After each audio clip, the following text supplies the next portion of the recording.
السلام عليكم ورحمة الله وبركاته. بسم الله الرحمن الرحيم. إن الحمد لله تعالى نحمده ونستعينه ونستغفره ونعوذ بالله تعالى من شرور أنفسنا وسيئات أعمالنا. إنه من يهده الله فلا مضل له ومن يضلل فلا هادي له.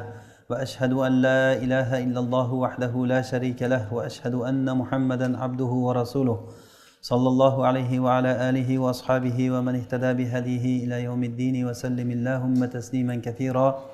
أما بعد فإن أصدق الحديث كتاب الله تعالى وخير الهدي هدي محمد صلى الله عليه وسلم وشر الأمور محدثاتها وكل محدثة بدعة وكل بدعة ضلالة وكل ضلالة في النار. Allah subhanahu va taolodan madad so'rab biz Qur'on ma'nolarini o'rganishlikda davom etamiz. Bugungi o'rganadiganimiz Takasur surasi, suratut Takasur. Allah subhanahu va taolo Qur'oni Karimda aytadiki: Bismillahirrohmanirrohim. Alhaakumut takasur hatta zurtumul maqabir ila oxiri sura. Bu surani jamiki mufassirlar so'zida buni Makki deyishgan ekan, ya'ni Makkada nozil bo'lgan suralardan. Faqat Imom Buxoriy rahimahulloh buni madaniy degan ekanlar, ya'ni Madinada nozil bo'lgan. Lekin jamiki mufassirlar bir ovozdan buni Makkada nozil bo'lgan deganlar. Allohu a'lam. Lekin Buxoriy rahimahulloh buni Madinada nozil bo'lgan degan ekanlar. Alloh taolo aytadiki: Alhaakumut takasur, sizlarni takasur sizlarni mashg'ul qilib qo'ydi. Takasur degani kimuzarlik. Hamma narsada kimuzarlik. Asli bu suraning sababi nuzuli, nozil bo'lishligining sababi Makkada ikkita qavm bo'lgan, ya'ni Abdumannof bilan Bani Sahm farzandlari, Bani Abdumannaf va Bani Sahm. Bular bir-biri bilan takasur qilib musobaqalashgan. Bizdan falonchilar bor desa, ular bizda falonchilar o'tgan, ulug'larini sanashgan. Sanaganda Bani Abdumannof ko'p chiqqan. Boylarini sanagan, azizlarini, polvonlarini sanagan, shoirlarini sanagan va hokazo. Ya'ni nima bilan maqtanishlik mumkin bo'lsa, hammasi bilan sanaganda shu bizda u bor, bizda bu bor deb maqtanchoqlik bilan bir-biri bilan musobaqa qilishgan. Shunda Bani Abdumannof ko'p chiqqan ekan. Keyin aytgan ekanki, bizda o'liklarimiz ko'p degan ekan Bani Sahm. Keyin qabrga borib o'liklarini sanab ko'rganda Bani Sahmda o'liklari ko'p chiqqan ekan. Qabristondagi qabrlar sanog'i ko'p bo'lib chiqqan. Endi shu ham musobaqa bo'ldimi endi? Bu ham shu ham takasur bo'ldimi? Lekin shunaqa bo'lar ekan. Inson o'zi haddidan oshgandan keyin, hidoyatda bo'lmagandan keyin har narsa ham musobaqa bo'lar ekan. Mana hozir qarang, tuflashdan musobaqa o'ynaydi odamlar. Kim uzoqqa tuflari? Bu musobaqami endi shu masalan? Nima keragi bor bo'lgan narsa? Yo kim qattiq baqirishda musobaqalar bor. Shunga o'xshagan bir betayin musobaqalar. Na dinga foydasi, na dunyoga foydasi bor, na oxiratga foydasi bor. Odamning sog'ligiga foydasi, muruatsizlik bo'lgan bir narsalar. Musobaqa lekin. Mana shu narsalar bizda hayotimizda agar e'tibor berib qarayotgan bo'lsak, hozirgi kunda hayotimiz shu kimuzarlikdan iborat bo'lib qolgan. Hamma bir-biriga qarab yashaydi. Hammani ko'zi puli borlarda, boylarda, artistlarda, o'shanaqangi hozirgi til bilan aytganda yulduzlar degan odamlar o'shanga qaraydi, ularning kiygan kiyimiga qaraydi, turgan turishiga qaraydi, o'shanday bo'lishlikka harakat qiladi, to'y tomoshalar deysizmi? Hamma holat o'sha takasurning ustiga, kimuzarlikning ustiga qurilgan. Mana bu narsa bizni nima qildi? Mashg'ul qilib qo'ydi. Alhaakum, Alloh taolo aytayaptiki, sizlarni mashg'ul qilib qo'ydi, haqdan mashg'ul qilib qo'ydi. O'zi aslida insonga bir parcha non bilan qorin to'yadi. Non bo'lsa, suv bo'lsa, bir soyalanadigan boshpanangiz bo'lsa, bo'ldi. Rasululloh sollallohu alayhi vasallam aytganlari kabi, kim agar ahlida xotirjam bo'lib uyg'onsa, o'zini ahlini ichida bo'lsa, xotirjam bo'lib uyg'onsa va uni oldida bir kunlik yeydigan taomi bo'lsa, bu odamga butun dunyo hamma ne'mati bilan berilgan bo'ladi degan. O'zi dunyo shundan iborat. Boshingizdagi soyabon va sizda kifoya qiladigan narsangiz bo'lsa, yegilik ichkilingiz bo'lsa, kiyadigan kiyimingiz bo'lsa, avratingiz yopiq bo'lsa va xotirjam bo'lsangiz, sizga dunyo hammasi berilgan bo'ladi. O'zi aslida odamlar, milliardlab puli bor odamlar ham shunday yashaydi, boshqa narsa yo'q. Qayta o'sha odamlarda hozir kam yeyish kerak ekan degan narsa, yemaslik kerak ekan degan narsani ular hozir bir-biriga o'rgatib o'tirganda majlislarda faqat yeyishdan suhbat bo'ladi. Yeyishda ham kam yeyish, uni tartib bilan yeyish, nimalarni yesa nima bo'lishligi, nimadan keyin nima yeyish kerak. Kambag'allar farqiga ham bormaydi buni. Shunaqa ekanmi deb qarab o'tiraveradi. Chunki bular boshiga tushmagan bu narsa. Bu yeyishni tartibi degan narsani o'ylab ham ko'rilmagan. Shu paytgacha o'ylab ham ko'rilmagan narsa edi. Hozirgi kunda endi yeyish tartibi degan narsalar, hatto ariqlatuvchi nimalar chiqdi, mutaxassislar chiqdi. Eng hozir nima bozori chaqqon bo'lgan odamlar shu, odamlarni ariqlatadi. Semiz odamlarga ariqlatishni o'rgatadi. Borsangiz ovqat yedirmaydi, bir joyga qamab qo'yadi, bo'ldi. Necha kundir ovqat yemasangiz, yaxshi sog'lom bo'lib chiqib kelyapsiz, masalan. Mana shunga o'xshagan, ya'ni hayotimiz takosurdan iborat bo'lib qoldi. To'y tomoshalar. Har kim bir-biriga qarab turib to'y tomosha qilishlar, xudo andalar o'rtasidagi gaplar juda ham aytishimiz mumkinki, haddimizdan oshib ketdik. Haddidan oshib ketishlik mana bu narsa bizni mashg'ul qilib qo'ydi. O'shuning uchun haqni o'rganishlikdan mashg'ul ota, ona, ro'zg'ordagi tarbiya beruvchi odamlar pul topish bilan mashg'ul. Bola chaqani tashlab Rossiyaga ketadilar. Nima qilishlik uchun? To'y qilish uchun. To'yimiz o'sha qishloqda eng dang'illagan to'y bo'lsin. Hech kimdan qolmaylik, kamimiz bo'lmasin degan narsada mana shu bu ham takasur mana shu narsa. Kelyapti, mening falonchi zakisiga muncha moshin qilibdi ekan, muncha moshin, har bittasi falon puldan. O'zini bunday qarasangiz, yashashida bir yuvinishga hammomi yo'q ba'zi odamlarda. Hammomi yo'q bunday aytganda. Bir sharoiti yo'q yashashga. Hamma narsa qarzga olingan. To'yini narsalari, jihozlari, kelinga olinadigan kiyimlari ham qarzga olingan. Nima uchun? Chunki xalqning oldida o'sha yuzimiz yerga qarab qolmasin degan gap bor. Bular hammasi takasur bular. Takasur degani o'sha kim o'zarlik, musobaqa. Men sendan kam bo'lmayman degan narsa. O'zi aslida inson agar hayotda haqiqatini bilsa, odam juda ham rohat qilib yashaydi. Bu narsa salaf solihinlarda bo'lgan narsa edi.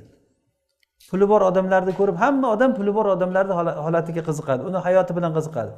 Falonchini muncha milliard puli bor ekan desa, hamma odam uyqusini qochib, e'tibor bilan qarab o'tiradi. Birinchi o'rindagi boy falonchi ekan, yo falonchi uni muncha puli bor. O'sha yerda bahs bo'ladi, hamma tomosha qilib turadi. U nima keragi bor? Sizga pulini bermaydi ham u odam. Uni bahs qildingiz nima? Muhabbat borligi uchun o'sha narsa odamga qiziq eshitiladi. Ularning hayoti qiziq eshitiladi. Aslida u narsalar bunday qarasangiz, hayoti johilona hayot bo'ladi, hidoyatdan uzoq bir hayot bu.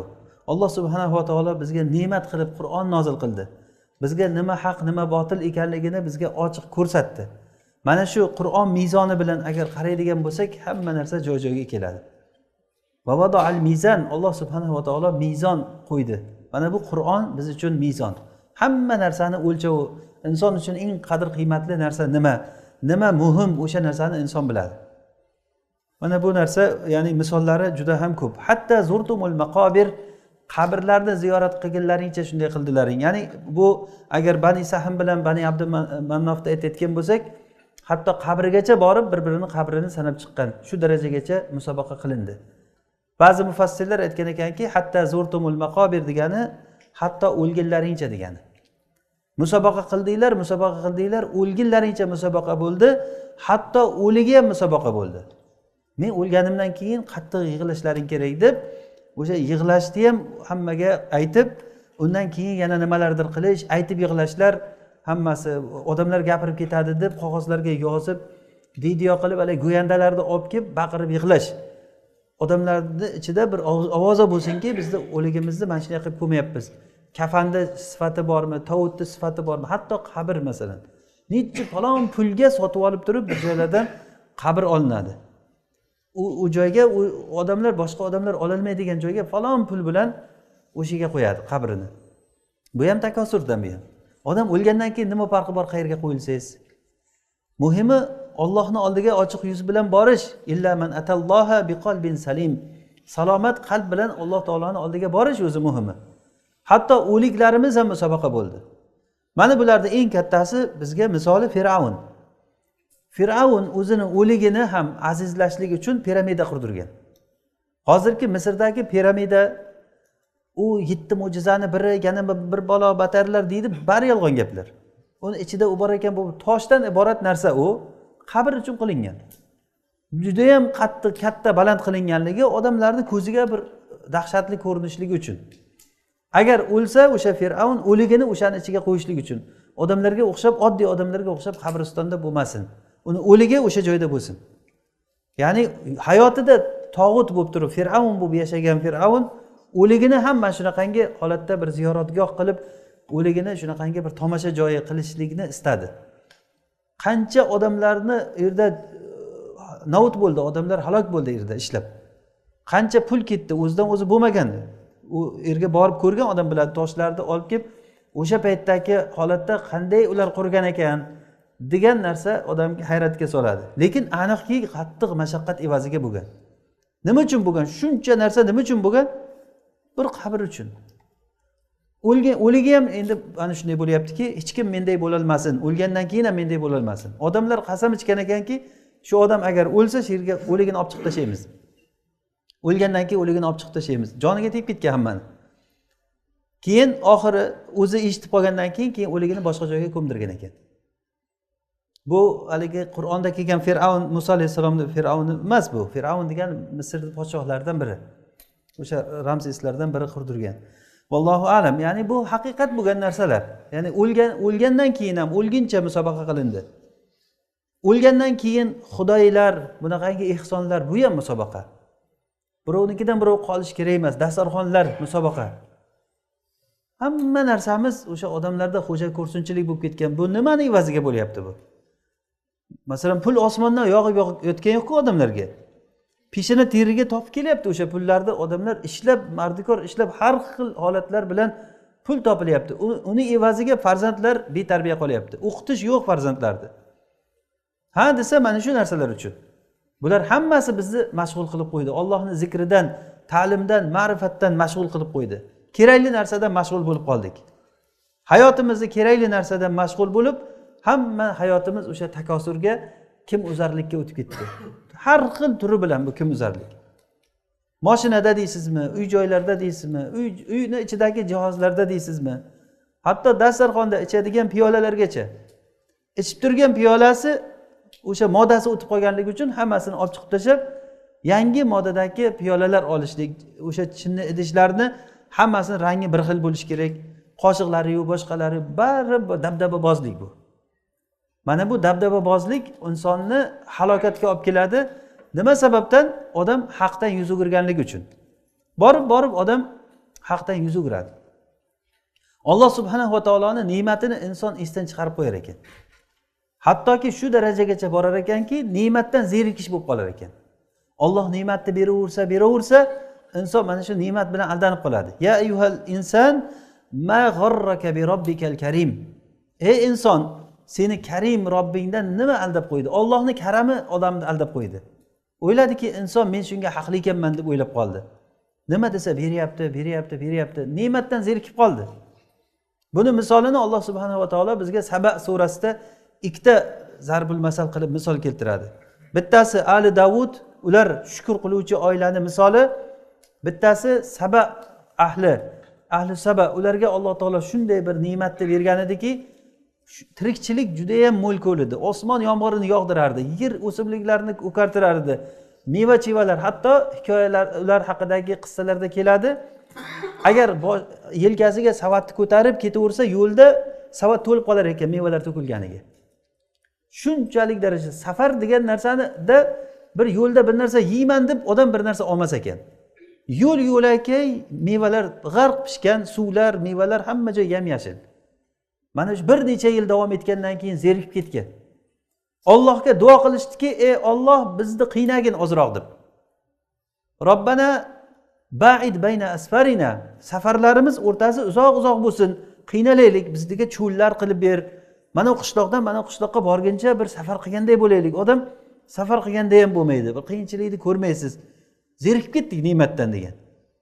Shu darajada fa'aradu, yuz o'girdi Allohning ne'matidan. Alloh taolo ularga shuncha bergan ne'matiga bitta narsa ulardan talab qilgan edi, shukr qilishlikni. Shukr qilishlikni. Ular bo'lsachi fa'aradu, yuz o'girdi. Keyin Alloh subhanahu va taolo ularni tirikchiligini shunday oldidan qirqib qo'ydi. Allohga oson narsa bu. Hatto ba'zi rivoyatlarda keladi, ularni asosan ularni dehqonchilik, ularni tirikchiligiga katta bir oldida bitta damba bo'lgan, suv dambasi. Suv yoqqan yomg'irlar hammasi jamlanib turib, keyin keragicha oqib chiqib, ularni butun yil mobaynida ularga kerakli suvni berib turgan. Keyin sichqonlarga Alloh taolo buyurgan, sichqonlar kelib hali dammani teshgan tagidan, damma shunday ochilib ketgan. Ekin-tekin hamma narsani vayron qilib ketgan, bo'ldi. Undan keyin yomg'ir ham yog'magan, hayot to'xtagan ularga. Qiyinchilik bo'lib ketgan. Meva-chevalar yo'q, hech narsa ko'karmaydi. Hayot umuman tang bo'lib ketgan, ocharchilik bo'lib ketgan. Keyin suv izlab odamlar unisi u yoqqa, bunisi bu yoqqa chiqib ketganda, Jurhum qabilasi chiqib kelib suv izlab kelishda Hojar onamiz Ismoil alayhissalom bilan Zamzam suvi chiqib turgan joyga kelib qolgan ular. Ular o'sha Saba qavmidan chiqib kelgan arablar, Jurhum qabilasi bo'lgan. Qarasa suv bor, o'sha joyda suv borligi uchun yashab shu yerda qolib ketgan keyin. Alloh subhanahu va taolo bir ne'matlarni berib inson u ne'matdan zerikib, nonko'rlik qilib, hozirgi kundagi holatimizga o'xshaydi. Qo'llaringizda necha pullik telefonlar hammani qo'lida. Tagidagi necha pullik mashinalar. Qanaqangi holatda yashayapsiz? Oldingi podshohlar hozirgi oddiy odamlarda yashamagan. Masalan, oldingi podshohlar bunday salqin joyda o'tirmagan. Har qancha podshoh bo'lsa ham, juda bo'lsa bitta odam kelib yiltib turgan issiqda. Shu bo'lgan, uni o'tirgan taxti ham, uni yilpib o'tirgani ham, hozir shunday qilib o'tiringchi qani? Mayli ikkita odam kelib sizga yilpib o'tirsin, hech rohat qilmaysiz. Bu sovutkichlar oldinlar bo'lmagan. Juda podshoh bo'lib ketgan bo'lsa, faqirlik bir aravalarda yurgan. Yo'llari ham dukur yo'llar bo'lgan. Aravada hozir yurib ko'ring. Hozir mashinalarda, avtobusda yurgan odam ham oldingi podshohlardan yaxshi yuradi. Oddiy avtobusda uyga borsangiz, sizni shunday liftlarda ko'tarib olib chiqib qo'yadi uyingizga. Oldin podshohlar o'zlaridan yurib chiqqan. Agar odam ko'tarib olib chiqsa ham, o'sha liftda chiqqanday rohat bilan chiqa olmaydi agar. Ko'tarib olib chiqsa ham. Uxlash deysizmi? Hamma holatda yeydigan narsalar hozir bozorga chiqsangiz hamma narsa to'la. Dunyoni hamma tomondan savdogarlar olib tashagan. Lekin mana shu ne'matlarni odamlarning ko'zi ko'rmay qoldi. Nima berdi Alloh menga deydi. Nima berdi Alloh deydi. O'ylamaydiki, meni ko'zimni ko'radigan qilib qo'ydi, oyog'imni yuradigan qilib qo'ydi, qo'l oyoqlarim ishlayapti. Aqlingiz joyida eng muhimi. Qancha majnunlarni ko'ring. Alloh taolo aqlini olib qo'ygan. Sizda ham aqlingizni olib qo'yishligi mumkin edi Alloh. Hozir ham mumkin olib qo'yishligi.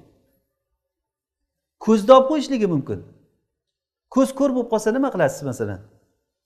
Agar Alloh asrasin ko'z ko'r bo'lib qolsa-da, keyin sizga aytsaki, ko'zingni qaytarib beramiz, nima berasan desa? Hamma narsani beraman deysiz. Faqat bitta sharti bor, qabristonga borib yotib yashaysan. O'sha yerda bir kapa tikasanda o'sha qabristonda yashaysan, lekin ko'zing ochiq bo'ladi desa, rozi bo'lasizmi? Roziman deysiz agar shartlashsa. Bitta ko'zni ne'matiga hamma narsani berasiz. Aqlni ne'matiga hamma narsani berasiz. O'zingizni oyog'ingizda yurishligingizni o'zi bir katta ne'mat emasmi bu? Odam oyog'ida yurib turishligini o'zim deb o'ylasa, gapiryapsiz, aqlli odamsiz. Agar ne'matlarni bitta sanang tugamaydi. Va in ta'uddu ni'matallohi la tuhsuha. Buni hisob kitob qila olmaysizlar ne'matlar hisoblasa. Innal insana la zalumun kaffar. Inson o'ziga o'zi zulm qiluvchi nonko'r bo'ldi. Shukr qiluvchi odamlar juda ham kam, va qalilum mahum. Ular juda ham kam shukr qiluvchi odamlar. Alloh taolo shukr qiluvchilardan qilsin hammamizni. Shu orada o'rinda bir hikoya yodim kelib qoldi. Oldin ham aytib bergandim. Sheyx Muhammad Hassan hafizahullohdan eshitgandik buni.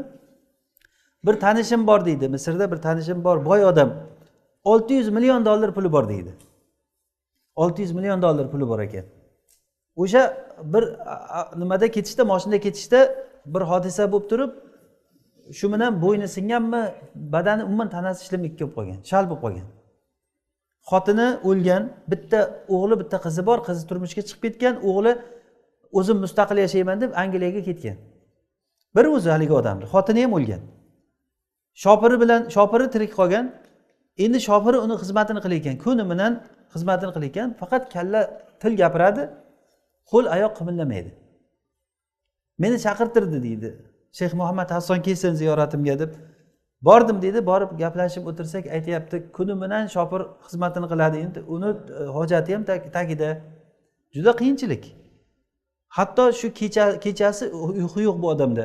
Kechasi bir joylarim qichib qolsa, shu tindalayman desam qo'lim bormaydi. Shopirni uyg'otay desam xijolat bo'laman, kuni bilan xizmat qilgan, charchab uxlayapti. O'sha qichigan joyini tindalashga agar qo'lim ishlasa 600 millionimga almashaman deb aytayapti deydi. Ana shu pulimni hammasini agar Alloh yo'lida beraman, mana shu qo'lim ishlab agar o'sha qichigan joyni tindalasam bo'ldi. Endi bir joy qichisa hozir tindalab ko'ring, qo'lingiz boradimi? Mana shuncha pulingiz bor degani bu. Mana shuncha ne'matda yuribmiz, biz buni bilmaymiz bu ne'matni. Alloh yana nima berdi menga deyiladi. Bundan ham ko'ra katta ne'mat inson, eng katta ne'mat inson qalbidagi iymon va ma'rifat. Alloh o'zini tanitib qo'yganligini, o'zi bunga teng kelayotgan narsani o'zi yo'q. Agar sizga Alloh mol, dunyo bermagan bo'lsa, uni evaziga sizga xotirjamlik bergan bo'ladi. Bu narsada Allohning lutfini ko'rmasangiz, siz johil odam bo'lasiz. Alloh taolo latif. Mana Yusuf alayhisalom qamoqqa, quduqqa tashlandilar, qamoqqa tushdilar, tuhmatga qoldilar, qamoqqa tushdilar. Oxiri podshohning oldiga vazir bo'lib kelgan paytlaridagi gaplarini Qur'on bizga hikoya qilib beradiki, o'sha gaplarni hammasini aytib, vaqad ahsana bi, Alloh taolo menga yaxshilik qilgan ekan degan. Inna robbi latiful lima yasha oyat oxirida aytadiki, Robbim latif zot ekan. U kishini quduqqa tashlangan paytida ham, tuhmat qilingan paytida ham, qamoqda bir necha yil yotgan paytda ham Allohning lutfi bo'lgan ekan, o'shani u kishi ko'rdilar. Siz agar Allohning lutfini ko'ra olmasangiz, johil odam bo'lasiz. Allohning lutfini ko'radi odam, qachon? Va o'tib ketgandan keyin ko'radi. Ye, o'shanda yaxshi bo'lgan ekanda deydi. Lekin o'sha paytda yaxshi bo'ldi demaydi hech qachon odam. Ana shu paytda yaxshi bo'lgan ekanda, o'zi yetishmay qolgan bo'ladi. Bir narsalarga, masalan, poyezd ketyapti, siz yetishmay qoldingiz, ketdi poyezd. Yugurib qolasiz, qancha jig'ibiyron bo'lib kechikib qolib ketdingiz safardan. Poyezd ketib bo'ldi. Keyin ozroqdagi eshitsangiz, u poyezd dumalab ketibdi yo'lda desa, alhamdulillah. Alloh taolo menga shunchalik yaxshilik qilgan ekan deysiz. Nimaga o'sha poyezddan qolib ketgan paytingizda aytmaysiz shuni? Agar haqiqatda ilmli odam bo'lsa, o'sha paytda aytish kerak. Allohning lutfini o'sha joyda ko'radi. Muhim mana shu narsalar, buni nima uchun bunga chuqurroq kiryapmiz? Buni bilsak biz takosur qilmaymizda keyin. O'sha musobaqaga o'tishlik nimadan bo'ladi? Asli hayotda haqiqatini bilmasligimizdan bo'ladi. Oxirat esimizdan chiqib ketganligidan bo'ladi. Kimuzarlik bo'lsin, oxirat ishlarida bo'lsin.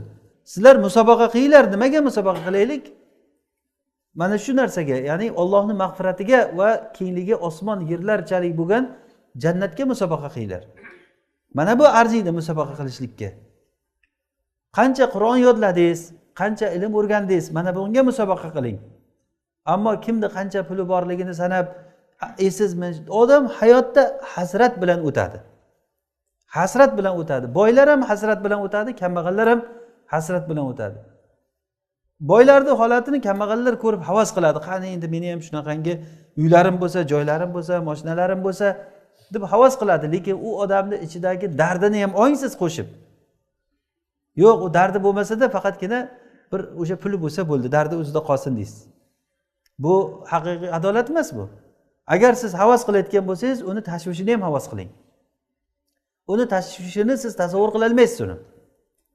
Na uyquda halovat bor, na bir muomalada halovat bor. Alloh subhanahu va taolo bir tomondan bersa, bir necha tomondan uni olib qo'yganligini ko'ra oling o'shani. Mansab ham shunday, moli dunyo ham xuddi shunday. Lekin buni agar joy-joyiga qo'yilsa, bu ne'mat bu. Mol dunyo yaxshilik. Mansabda agar Alloh yo'lida ishlatsa odam, bu yaxshilik bo'ladi. Agar Alloh yo'lida ishlatmasa, bu juda katta hasrat va nadomat bo'ladi. Mol dunyo ham xuddi shunday. Har qanday holatda siz holatingizni o'ylab ko'ring, Alloh subhanahu va taolo sizga juda katta ne'mat berganligini, Allohning lutfini ko'rasiz. Agar lutfini ko'ra olmasangiz, siz ilmli odam deyilmaysiz.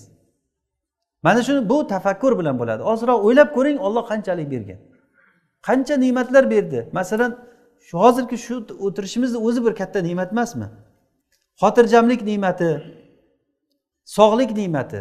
Rasululloh aytganlari kabi ni'matani maghbunun fihima kathirun minan nas, as-sihhatu wal faragh. ikkita ne'mat bor, u ne'matda ko'p odamlar aldangan: sog'lik va bo'shlik, bekorchi vaqt degan. Shu vaqt borligi uchun ibodat qilasiz, vaqt borligi uchun namoz o'qiysiz, Qur'on o'qiysiz, qilgan ish topmaganingizdan keyin ilm o'qiysiz.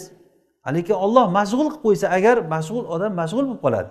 Bu mashg'ullik nimadan kelib chiqyapti? Musobaqadan kelib chiqyapti. Kim o'zarligidan kelib chiqyapti. Bo'lmasa, hozir biz avvalda aytganimiz kabi bir parcha non bilan odam qon to'yadi. Bir parcha non bilan suv ichsangiz qoningiz to'yadi. Qayta rohat qilib yashaysiz. Mana bu narsa o'zi Rasululloh sollallohu alayhi vasallamning hayotida biz uchun katta bir namuna bor. Mana Rasulullohning hayotlarini qarang, ochlikdan qornilariga tosh belab yurardilar. Bo'lmasa Rasulullohga Alloh shunchalik yaxshi ko'rgan, Rasulullohni Alloh yaxshi ko'rardi. Eng suyukli bandasi Rasululloh. Dunyo yaralgandan beri qiyomat kunigacha Rasululloh Allohning eng suyukli bandasi. O'zikni suyukli bandasini birorta bolasini tirik qoldirmadi. Birorta bitta Fatima onamiz Rasululloh hayotliklarida qoldi. U kishi ham Rasulullohdan 6 oydan keyin dunyodan o'tdilar. O'g'il farzandlari, qiz farzandlari hammasini o'z qo'llari bilan qabrga qo'yganlar. Qancha musibatlandilar Rasululloh. Qancha qiyinchilik bo'ldi. Qorni to'yib ovqat yemagan. Oysha onamiz aytadilar, 2 oy o'tardi, 3 oy o'tardi Rasulullohning uyida 9 ta xotin bor edi, lekin qozon qaynamasdi. Nima yerdinglar deganda, xurmo bilan suv deganlar. 2 oy, 3 oy xurmo yeb suv ichib yurgan. Imom Muslim rivoyat qiladilar hadisda Abu Hurayra roziyallohu anhudan. Bir kuni Rasululloh sollallohu alayhi vasallam yo kechqurun yo kunduzi ko'chaga chiqdilar tashqariga ochlik sababidan. Qornlari ochqib ketganligidan tashqariga chiqqanlar. Chiqsalar Abu Bakr bilan Umar o'tirgan bo'lgan. Nima qilib o'tiribsizlar desa, Rasululloh ochlikka chidolmadikda ko'chaga chiqdik degan. Allohga qasamki, men ham shu uchun chiqdim degan. Yuringlar bir joyga boramiz dedilarda, muhojir bo'lgan Rasululloh sollallohu alayhi vasallam muhojir, Abu Bakr, Umar muhojirlarga hayot nimalari hali endi boshlanayotgan bo'lgan. Ansorlarga ular hech qachon bir o'zlarining og'irligini tushirmagan. Ochlik bo'lsa sabr qilgan. Shunda Rasululloh sollallohu alayhi vasallam ansorlardan bir kishini Abu Tayhan deyiladi, shu kishini nimasiga bordilar, uylariga. Borsalar xotini bor ekan, u kishi chiqib ketgan bo'lgan. Rasululloh chaqirdilar. Keyin xotini javob berganda, qani deganda suv olib kelishga ketgan. "Ey Rasululloh, kiring, kiring" deb taklif qilib kirgizdi xotini. Ozroqdan keyin u kishi kelib qoldi, ansoriy. Kelgandan keyin ko'rib, "Vallohi meni uyimda payg'ambar mehmon bo'lib kelibdi, mendan ko'ra baxtli odam yo'q" degan. Shoshib qolgan, shunchalik shoshib qolganligidan borib xurmosini nimasidan uzib, shoxalari bilan olib kelib Rasulullohning oldiga tashlagan. "Ey Rasululloh, o'zlaringiz ajratib yeb turinglar, xohlagan narsalaringizdan terib-terib yeysizlar" deb Rasulullohning oldilariga o'rtaga tashlab turib, qo'liga pichoqdab qo'yganiga qarab ketgan. Shunda Rasululloh nimasini bor, suti borini so'ymagan dedilar. Suti borini so'ymagan dedilar. Keyin borib bir qo'yni so'yib, uni pishirib Rasulullohning oldiga olib keldi va arpa non olib kelgan. Suvni ichdilar, xurmoni yedilar, arpa non bilan go'sht yedilar. Rasululloh sollallohu alayhi vasallam keyin aytdilarki, qiyomat kunida mana shu ne'matdan so'ralanasizlar dedilar. Qaranglar qanday holatda edi. Termiziyning rivoyatida keladi. Sizlar qanday holatda edinglar mana? Muslimning rivoyatida ham mana shu gap bor. Qanday holatda chiquvdinglar uylaringdan va qanday holatda uylaringga qaytib boryapsizlar dedilar. Mana shu ne'matdan so'ralanasizlar dedilar. Salqin suv va arpa non va go'sht va xurmo. Bu ham qorni ochqib ketganligida ba'zan bir bo'lib qolgan narsa bu ham. Lekin mana shu hayot eng toyib, eng rohat hayot mana shu edi. Bo'lmasa Alloh subhanahu va taolo Uhud tog'ini tillo qilib beraman deganda Rasululloh yo'q dedilar. Agar Uhud tog'ini tillo qilsa bilasizmi nima bo'ladi u? Yer kurrasida bunaqangi mol dunyo bo'lmaydi. Rasululloh mana shu holatni afzal ko'rdilar. Shu afzal ko'rganliklarida xato qildilarmi yo to'g'ri qildilarmi? Kim xato qilgan Rasululloh sollallohu alayhi vasallam boylikni olsa bo'lardi deya oladi? Mo'min odam buni aytmaydi. Rasulullohning ixtiyorlari haqiqiy to'g'ri ixtiyor bo'lgan, to'g'ri tanlash bo'lgan. Ey Robbim, men bir kun to'q bo'lay, bir kun och bo'lay. Och kunimda seni zikr qilaman, to'q kunimda shukr qilaman dedilar. Mana shu hayot haqiqiy rohat hayot bo'ldi. Rasulullohning masjidlarini ko'ring. Qanaqa masjid bo'lgan? Hozir Rasulullohning masjidida masjid quramiz desak, Shunday odamlar tursa, necha soatdadir qurib qo'yamiz shuni. Bir kunda qurib qo'yamiz shu Rasulullohning masjidni. Ichida gilami yo'q edi. Shunday qumlarni tekislab namoz o'qiydigan joy qilib qo'ygandi. Minbarga bitta kundani olib kelib qo'yilgan. Rasululloh xutba qilishlari uchun. Keyinchalik Rasulullohga bir duradgor bir minbar yasab bergan. 3 ta pog'onalik qilib turib. Mana shu masjiddan mubashshar bil janna bo'lgan odamlar chiqdi. Hayotlik paytlarida Alloh ulardan rozi bo'ldi deydigan odamlar chiqdi. Faminhum man qada nahbahu, ulardan shunday kishilar borki, ishini qilib bo'lgan hayotda degan. Bo'ldi, bundan buyog'iga ular nima qilsa ham zarar qilmaydi degani. Ya'ni ulardan gunoh ish sodir bo'lmaydi, jannat do'zaxga kirayotgan ish sodir bo'lmaydi, Alloh biladi ularni. Mana shu odamlar shu masjiddan chiqdi. Mana bu hayot haqiqiy lazzat, rohat hayot mana shu bo'ladi. Biz mana shu narsani bilmaganligimiz uchun nimalarga musobaqa qilyapmiz? Musobaqani turini endi bu hozirgi shunaqangi bir maynavozchiliklar chiqdiki, uni gapirib bo'lmaydigan musobaqalar bor. Masalan, uzoqqa tuflashda musobaqa. Shu buni qancha pullar ajratiladi bu musobaqalarga masalan. Qayoqdagi narsalarga musobaqa qilinadi. Uning uchun qancha narsa pul ketadi, boshqa. Nima uchun bizda mezon o'zgarib ketib qolgan? Tarozilar o'zgarib ketib qolgan. Qadr-qiymat nimaligini bilmaymiz. Ana shu uchun kim agar borib Rossiyaga ketadimi, bir chet elga ketadimi, nimasini sotib bo'lsa ham, nimasini tashab kelib bo'lsa ham, pul olib kelsa o'sha odam yutibdi deyiladi. Birinchi savol, nech pul olib kelibdi deb so'ralinadi. Nech pul olib kelibdi deb, bu yoqqa nimasini tashab kelganligini hech kim bilmaydi. Or nomusmi, iymonmi, nimasini tashab kelgan bo'lsa tashab kelgan bo'ladi. Kerak bo'lsa sog'ligini ham tashab keladi. Pul olib kelsa bo'ldi. Hamma narsasidan kechib pul olib kelsa bo'ldi. Pul birinchi o'ringa qo'yilgan narsa. Aslida pul o'zi nima kerak bor bu pulni? Rasululloh Uhud tog'ini tilloni olmadilar. Agar kerak bo'lganda olardilar o'shani. Ochidi o'zlari, muhtoj edi o'sha paytda. Lekin Rasululloh bilardilarki, bu narsadan baxt saodat bu bilan kelmaydi. Qayta bu narsa urush janjalga sabab bo'ladi. Rasululloh aytganlarki, men sizlarga Allohga qasamki, sizlarga faqirlikdan qo'rqmayman. Men sizlarga dunyo konlarini ochilib ketishligidan qo'rqaman. Keyin unda bir-birlaring bilan urush janjal qilasizlar, xuddi oldingilarga o'xshab mana shu bilan halok bo'lasizlar. Mana shunday bo'ldik. Bizni halokatimizni sababi shu bo'ldi. Bu ummatni halok bo'lishligining sababi dunyoga berilib ketishligidan bo'ldi. Andalusda yiqilishlik tarixida bir kitob bor, Suqut Andalus degan. Mana shuni asosiy sababini ko'rsangiz, odamlar shu maishatvozlikka berilib ketganligidan bo'ldi. Yaxshi yashash, yaxshi yeyish, yaxshi kiyish, yaxshi chiroyli joriyalar olib kelishlik, kimni joriyasi kimnikidan ko'p, ishi shu bo'lib qoldi odamlarning. Ishi farji bilan qorni bo'lib qolgandan keyin mana shu holatga Alloh subhanahu va taolo shunday bir xamchisini tushirdi odamlar ustiga, hali bu narsa ko'tarilgan emas. Alloh subhanahu va taoloning sunnati bu. Odamlarga Alloh ne'matini beradi. Agar bu ne'matning qadrini bilmasangiz, Alloh olib qo'yadi. Alloh ne'matining eng katta ne'mati Rasululloh sollallohu alayhi vasallam ne'mati. Rasulning ne'matini kim bildi, kimlardir bilmadi. Tishi tirnog'i bilan qarshi urushdi Rasulullohga. Kerak emas bu bizga dedi. Abu Jahllar, Mughirat ibn Validlar, boshqa hammasi Quraysh kattalari. Nima bo'ldi keyin oxiri? O'sha kurashib ba'zilari maydonda o'lib ketdi, chirib o'lib ketdi ba'zilari. Xor bo'lib, Allohning la'nati bo'lib Abu Lahabga mana sura nozil bo'ldi. Allohning ne'mati kelgan joyda ular qabul qilmadi. Shunchalik bo'lar ekan inson. Inson to'ymas ekan, inson ne'matning qadrini bilmas ekan. Rasululloh aytganlarki, agarda odam bolasiga bir vodiy mol berilsa, yana bir vodiy bo'lsa deydi. Yana berilsa, yana bir vodiy bo'lsa deydi. Bu odamni ko'zini bir parcha tuproq to'ydiradi. Bo'lmasa odam to'ymaydi. Oldin qanday edim, hozir qanday bo'ldim demaydi o'ziga o'zi. Menga nima bo'ldi deydi. Alloh nima berdi menga deydi. Bir agar moshin minib o'tib ketgan odamni ko'rsa ham bo'ldi, menga deydi, hech ishim yurishmagan odamman men deydi. Qur'on yodlagan odam mana shunday deyishligi bu nonko'rlik bu.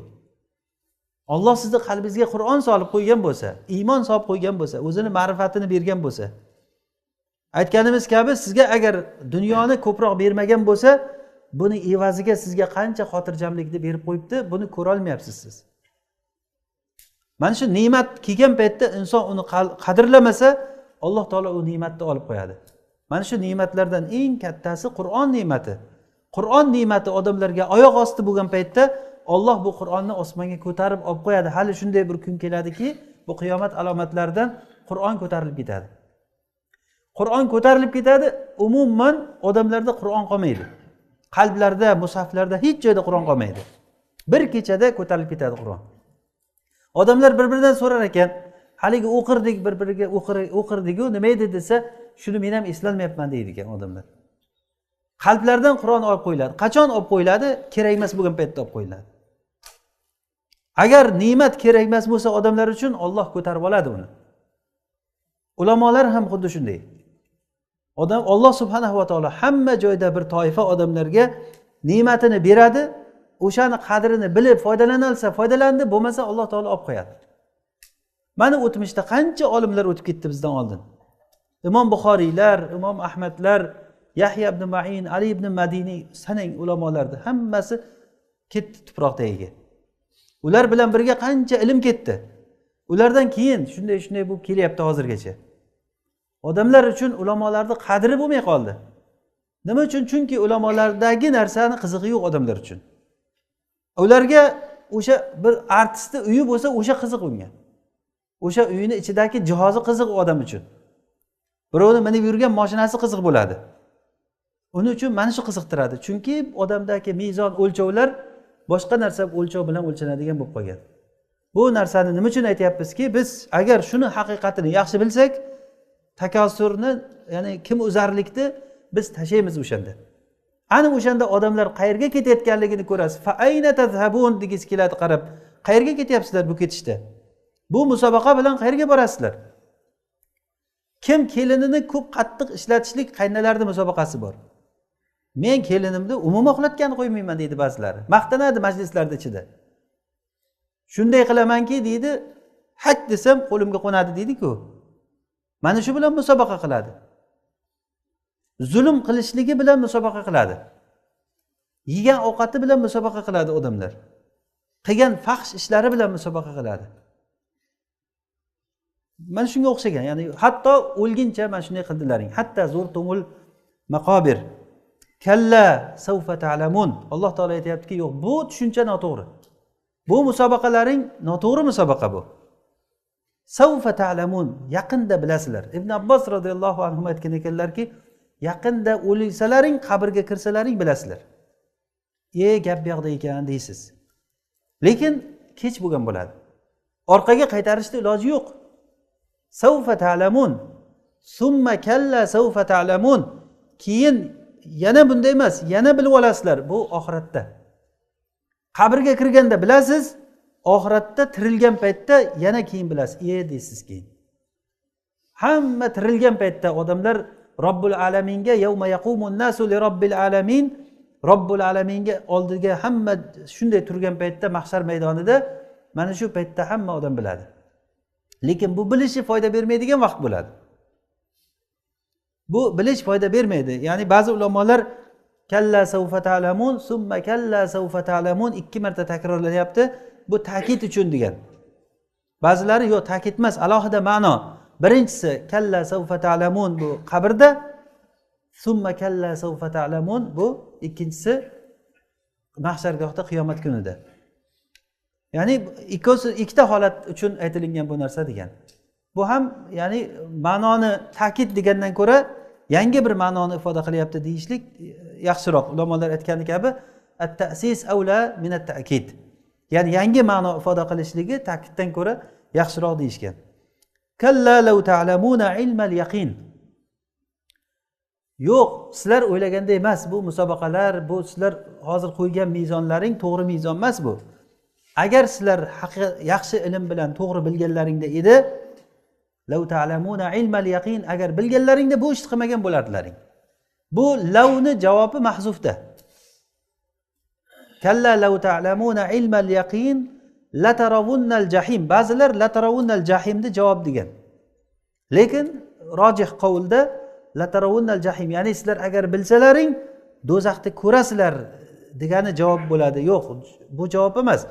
Javobi shuki, agar sizlar bilganlaringda edi, bu ishni qilmagan bo'ladilaring. Bunday takosur qilib, bunday kimozarlik qilib musobaqani bunda qilmagan bo'ladilaring. Kim yaxshi yashash, kim baland uy qurish, bunaqangi narsada musobaqa qilmagan bo'ladilaring agar to'g'ri ilm bo'lganda sizlarda. Kalla law ta'lamuna ilmal yaqin. Tushunarlimi shu gap? Agar sizlar bilganlaringda edi, bunday qilmagan bo'ladilaring. La tarawunnal jahim, bu alohida jumla bu. La tarawunnal jahim, lom qasam uchun keltirilgan lom deyiladi. La tarawunna degani Allohga qasamki sizlar jahannamni ko'rasizlar. Allohga qasamki jahannamni ko'rasizlar. Summa la tarawunnaha aynal yaqin. Keyin sizlar uni aniq ko'rasizlar. Jahannamni ko'z bilan, aynul yaqin degani bu ko'z bilan. O'zi asli ilm 3 martabalik bo'ladi. Birinchisi ilmul yaqin bor, keyingisi aynul yaqin bor. Uchinchisi haqqul yaqin deyiladi. Ilmul yaqin inson bir narsani aniq bilib olishligi. Yaqin degani o'zi arab kalimasida yaqinal ma'u degani suv tinidi degani. Masalan, yo'ldagi bir ko'lmaklarni qo'zg'atib yorsangiz bir cho'p bilan, keyin tinib qolsa, tiniq bo'lib turadi-ku. Ichida nima bor, xas cho'p, ichida nimasi bo'lsa suvni tinib turgan holati yaqin deyiladi shu. Ilm ana shunday tinisa, odam ichida nima borligini, narsa nimaligini bilsa, mana bu ilmul yaqin deyiladi. Aralashib yotgan bo'lsa, miyada ma'lumot, u ilm emas u. Ba'zi odamlarni bir qarasangiz, ilmi bor deb ma'lumoti bor, lekin yaqin darajasiga chiqmagandan keyin aralashib o'tadi. Bir gapirgan gapi ikkinchi gapiga to'g'ri kelmaydi. Bu ilm hali tinmagan bo'ladi, ilm sodir bo'lmagan. Ilmul yaqin bo'lsa, misol uchun mana dunyoviy bir misol keltiraylik. Masalan, Ka'ba bormi? Yo shubha bormi borligiga? Shubha yo'q. Ko'rgansizmi Ka'bani? Ko'zingiz bilan ko'rgansizmi? Ko'z bilan ko'rgan yo'q, ko'pchilik ko'rgan yo'q Ka'bani. Lekin Ka'ba to'g'risida sizda ilm bor. Bu ilmul yaqinmi yo zon gumonmi? Ilmul yaqin darajasigacha chiqqan. Yo odamlar aldab kelayotgandir, haj umraga boryapmiz deb, hammasi kelishib olib, qarasa hech narsa yo'q. Borgandan keyin bir turbicha uy bor ekan deb aytamiz, toshdan qilingan uy bor ekan deb aytamiz deb qaytib kelib hammasi bir xil gapni gapirishligi mumkinmi? O'shanaqa qilib turib odamlarni kelishib olishligi mumkinmi shu narsaga? Bunchalik darajada sonlik odamlarni, haj umraga borgan odamlar hammasini shu aeroportda qaytishida borgandan keyin Ka'ba bor ekan deysilar, bir uyni ko'rdik deysilar deb aytishi mumkinmi? Yo'q, mumkin emas bu narsa. Mana bu ilmul yaqin degani shu darajadagi, buni inkor qilib bo'lmaydi buni. Bu ilm nima deyiladi? Ilmul yaqin. Agarda Ka'baga borib turib ko'zingiz bilan ko'rsangiz, aynul yaqin bo'ladi. Mana jannatni odam ko'rsa, jannat shunday olib keltirilganda ko'zingiz bilan ko'rsangiz, bu aynul yaqin bo'ladi. Agar jannatning ichiga kirsangiz, haqqul yaqin bo'ladi.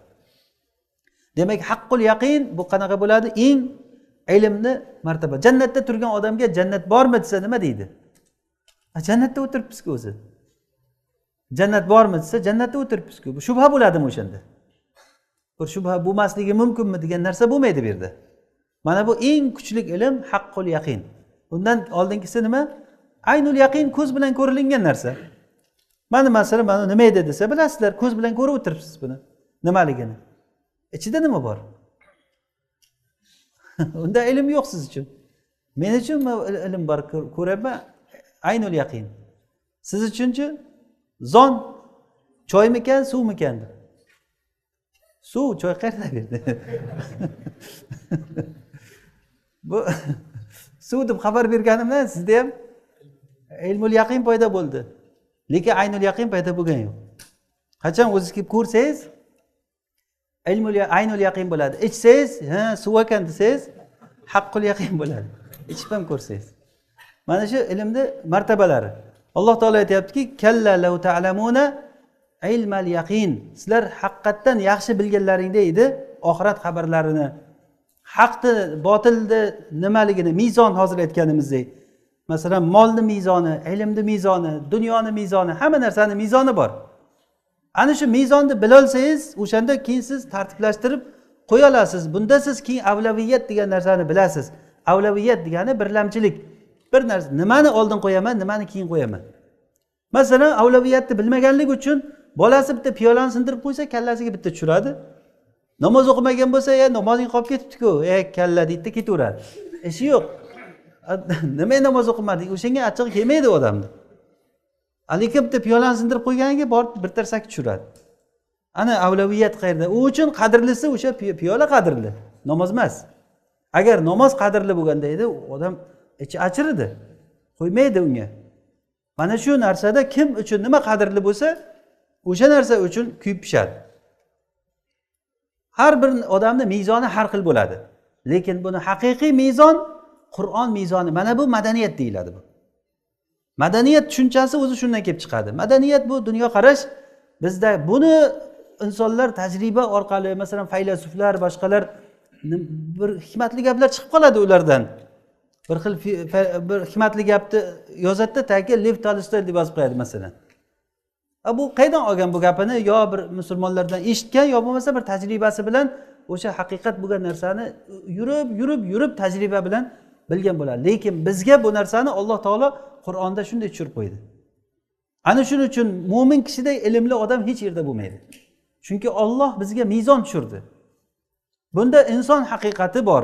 Bunda hamma narsaning haqiqati bor. Mol dunyoning haqiqati, insonning haqiqati, masalan, ayol kishining haqiqati. Nima o'zi ayol deganda? Bizning madaniyatimizda, biz dunyo qarashimizda ayol bu ona, singil, qizimiz yoki ahli ayolingiz. Eng inson uchun qadrli bo'lgan odamlar. Bizga shuni o'rgatdi, Qur'on shuni o'rgatdi. Rasululloh sollallohu alayhi vasallam shuni o'rgatdilar. Ya'ni qisqasi bu mezon tushunchasi keng tushuncha. Men qisqacha aytib o'tib ketyapman. Mana shu mezonni yaxshi bilsa inson avlaviyatni biladi, keyin narsalarni tartiblashtirishlikni yaxshi biladi. Agar sizlar shuni bilganlaringda edi, kalla law ta'lamuna ilmal yaqin, agar yaxshi bilganlaringda edi, bu ishni qilmagan bo'ladilaring. Bunday qilmagan bo'ladilaring. Javobi shu. Bunaqangi musobaqa qilishlik, hatto qabrlargacha borib musobaqa qilishlik yoki bo'lmasa o'lguncha musobaqa qilishlik, o'lgandan keyin ham meni qabrim qo'shnimning qabridan balandroq bo'lsin, vasiyat qilib ketadi. Yoki meni o'ligimga sizlar ko'proq yig'langlar, baqiringlar, odamlar eshitsin. Bu ham musobaqa. Mana shunga o'xshagan narsalar. Kafani deysizmi, tavuti deysizmi? Hamma narsa, hamma narsa musobaqaga qurilgan. Agar sizlar bilganlaringda bu ishni qilmagan bo'ladilaring. Allohga qasamki, latarawunnal jahim, sizlar jahannamni ko'rasizlar. Mufassirlar buni latarawunna degani kofirlarga aytayapti Alloh taolo degan. Latarawunna degani bu kofirlarga aytilyapti. Ba'zi mufassirlar yo'q, mu'minlar ham kofirlar ham ko'radi jahannamni, lekin mu'minlarni jahannamni ko'rishligi xuddiki jahannamni oldidan bir ziyoratday o'tib ketganday bo'ladi. Alloh taolo aytgani kabi va in minkum illa variduha. Sizlarni har birlaring jahannamga kirasizlar degan. Ya'ni tushasizlar, kirasizlar emas, tushasizlar. Vurud kalimasi, arab tilida vurud kalimasi suvni oldiga kelish tushuniladi. Masalan, suv ichgani kelgan odam nima deyiladi? Varada deyiladi. Mana Madiyanga Musa alayhisalom borganda aytildi. Falamma warada ma'a Madyan wajada alayhi ummatan minan nasi yasqun. Madyanni suvga kelganda, varada degani suvga kirdimi yo oldiga keldimi? Vurud degani nima ekan? Oldiga kelish, suvni masalan daryoda, anhorda suv oqyapti, oldiga kelsangiz bu vurud deyiladi. Alloh taolo aytayaptiki va in minkum illa variduha, sizlardan har birlaring jahannamning oldiga olib kelinadi. Mo'min kishini jahannamning oldiga olib kelishligi, jahannamni bir ko'rsatib, xuddiki ulamolar aytgani kabi qish kunida tandirda oldidan o'tgan odamday jahannamdan o'tib ketishlik. Yoki ba'zilar buni Sirot ko'prigidan o'tib ketishlik ham o'sha vurud, tagida jahannam yonyapti. Jahannamning ustida katta Sirot ko'prigi qo'yiladi. Mana aqidadagi savol-javob darslarimizda buni batafsil aytgan edik. O'sha Sirot ko'prigi jahannamning ustiga qo'yiladigan ko'prik. O'shani ustida yurib o'tish kerak. Kimdir buni ko'z ochib yumguncha o'tib ketadi, kimdir shamolday o'tadi, kimdir chopqir otday, kimdir tuyaday, kimdir yugurayotgan odamday, kimdir yuradigan, emaylagan holatiga qarab hamma. Ana shundan o'tgan odam najot topadi. Vurud degani o'sha jahannamdan oldidan o'tish degani. O'shanga o'xshagan jahannamni ko'rasizlar degani, hamma odam ko'radi, lekin mu'minlar uchun u ne'mat ko'rishi bo'ladi. Uni ko'rgandan keyin jannatni ko'rsa odamga ne'mat qanday bo'ladi? Jahannamni ko'ziga bir ko'rsatib, keyin u odamni jannatga olib kirsa, bu ne'matni odam qadrini bilmaydi keyin. Jahannamni bir ko'rib olsa, u boshqacha bo'ladi. hali kirmaydi bir ko'zi bilan ko'rsa. Latarawunnal jahim, ya'ni bu umumiyligi vallohu alam. Summa latarawunnaha aynal yaqin. Ana endi ilmul yaqin birinchi keladi, endi nima? Aynul yaqin tushundik nimaligini. Ko'z bilan ko'rasizlar jahannamda. Summa latarawunnaha aynal yaqin. Ko'zlaring shunday oldilaringga jahannam pishqirgan holatda farishtalar sudrab olib keladi. Summa latusalunna yawma idin anin naim. Keyin mana shu kunda ne'matlardan so'ralasizlar. Har birlaring so'ra. Bunda mu'minlar ham kofirlar ham. Asosan kofirlar endi shukr qilmaganligi uchun, lekin mu'minlar zoyi qilganligi uchun ne'matlardan so'ralinadi. Nimaga ishlatding? Pulni qayerdan topding? Qayerga sarflading? Nimani o'rganding? Nimaga amal qilding? Umringni nimaga sarflading? Yoshligingda nimada ketkizding? Mana bu narsalar haqida hammalaring savol javob berasizlar degan. Summa latusalunna yawma idin anin naim. Oyatning ma'nolarini qarang, qanchalik qalblarga tarbiya. O'zi biz ko'p takror aytyapmizki, Makkiy suralarni madaniy suralardan farqli joyi odamlarning qalbiga bo'lgan davo, odamlarga oxiratni ko'rsatishlik, Allohni eslatishlik jihatida juda katta bir o'rinda turadi bu. O'sha uchun ham biz Makkada nozil bo'lgan suralarni o'rganishligimiz to'g'ri, Madinada nozil bo'lgan suralar, ahkomlar bilan hammasi Alloh taoloning ne'mati. Lekin biz mana bu tarbiyadagi tartib o'laroq qaraganimizda biz Makkiy suralarda ko'proq qalbimizga shifoni topamizki, biz yo'qotgan narsani shunda topamiz ko'proq. Yo'qotgan narsamizni topamiz. Shuning uchun ham sahobalar Madinaga borgandan keyin ham Makkani sog'inganlik holati ana shundan bo'lgan. Alloh bilan inson birga yashaydi. Anta'budalloha ka'annaka tarahu deganlari kabi. Allohga ibodat qilasiz go'yoki ko'rib turganingizdek. Go'yoki yurgan turganingizda Alloh taolo bilan odam birgaligini odam his qiladi. Bu narsa albatta xabarni eshitgandan keyin har kim o'zicha o'zi tafakkur, tadabbur qilishligi bilan yana ham kuchayadi. Ilm har qanday ilm insonni miyasiga ilm kelgandan keyin uni ozroq o'ylab tadabbur qilish kerak. Bu quloqdan kirib, bu quloqdan chiqib ketaversa ilm bo'lmaydi u. Uni eshitib o'zi tadabbur qilsangiz, keyin qalbingizga o'sha ilmul yaqin bo'lib turib, o'sha tinib qalbga o'tiradi. Ana bu narsa siz uchun dunyo oxiratda foyda bo'ladigan ilm bo'ladi inshaalloh. Alloh taolodan so'raymizki, Allohim foydali ilm bersin. Alloh taolo bilmaganlarimizni o'rgatsin, o'rganganlarimizga amal qilishlikka Allohim tavfiq bersin. Hada ma alam robbuna ta'ala ala va alam. Subhanakallahumma va bihamdik nashhadu an la ilaha illa anta nastaghfiruka va natubu ilayk. Sallallahu va barik ala abdika va nabiyyika Muhammadin alayhi salatu wassalam. Wassalamu alaykum va rahmatullohi va barakatuh.